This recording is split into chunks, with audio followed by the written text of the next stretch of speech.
ফিরে যায়নি, তার সমস্ত দায়িত্ব ছিল আমার বাবা মায়ের উপর।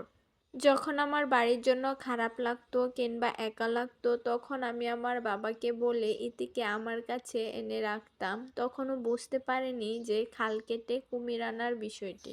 3-4 মাস আমি বেশ ভালোই ছিলাম, কিন্তু 5 মাস থেকে সমস্যা হয়, শরীর অনেক দুর্বল হতে থাকে আর একা একা থাকতেও ভালো লাগছিল না।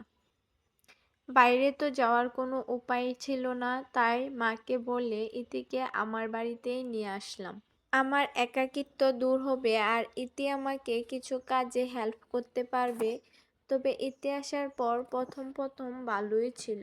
কিছুদিন যাওয়ার পর লক্ষ্য করলাম যে আমার স্বামী বাহির থেকে না আসা পর্যন্ত সে খাবার খেতে বসতো না। আমার স্বামীর প্রয়োজনীয় সমস্ত জিনিসগুলো তখন ইতি দেওয়া নেওয়া করতো। তখন বিষয়টিকে খুব নর্মাল